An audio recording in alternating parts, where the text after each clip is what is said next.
The world shifted. It wasn't subtle. It was the kind of earthquake that leaves you breathless, disoriented. I became a mother. I became a single mother. These two life-altering events, meant to be private, sacred, became public fodder. The whispers started, then the headlines screamed. My divorce wasn't just a personal heartbreak, it was a spectacle. I had always craved normalcy, a quiet life filled with love and routine. Motherhood promised that. A tiny hand in mine, a love story written in first smiles and clumsy steps, but life rarely unfolds as planned. My marriage, once a source of comfort, became a source of pain. The distance between us, once a crack, became a chasm. And then the news broke. My husband, my son's father, was in love with someone else, someone famous, someone whose life was splashed across magazine covers and gossip websites. The world watched, fascinated, as my life crumbled.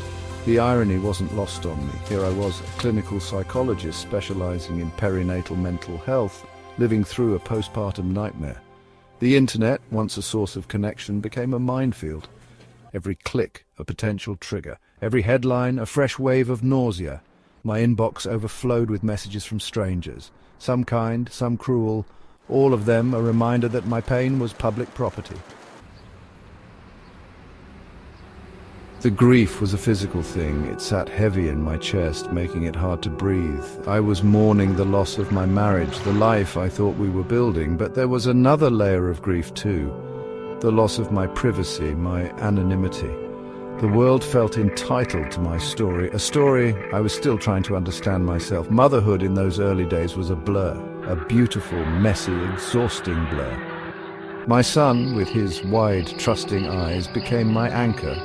His needs were simple, pure. He needed me, and in caring for him I found the strength to care for myself. The magic of those early days was undeniable. The way he looked at me like I held the moon and stars in my hands.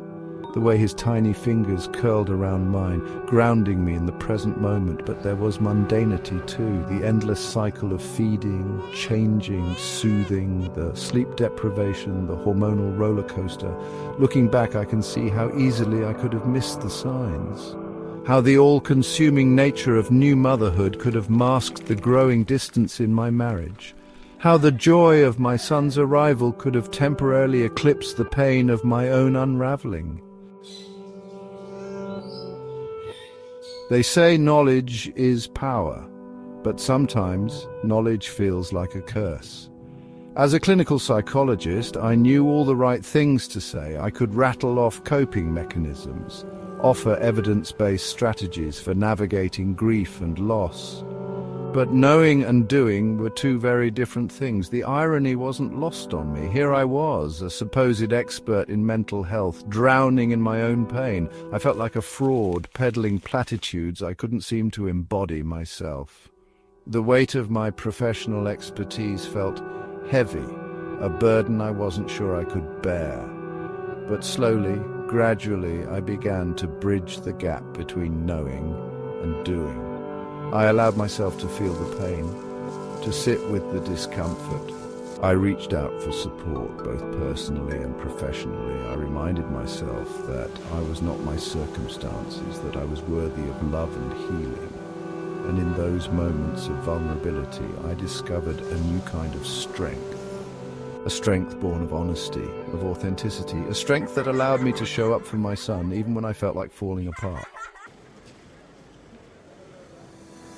The public scrutiny never fully went away.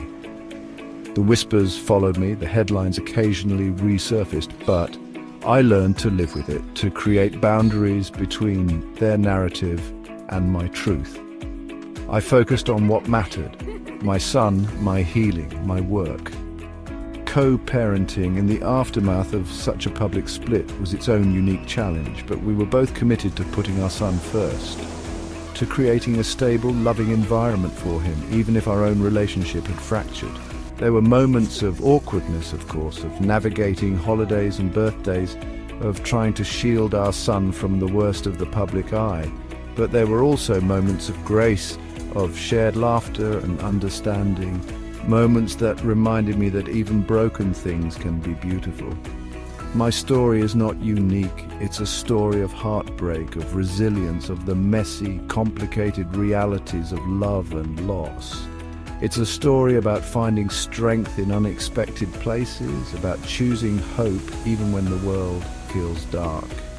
It's a story about the enduring power of love, both romantic and familial. And most importantly, it's a story about learning to forgive both myself and others so that I can finally move forward, stronger and wiser, on the other side of the wreckage.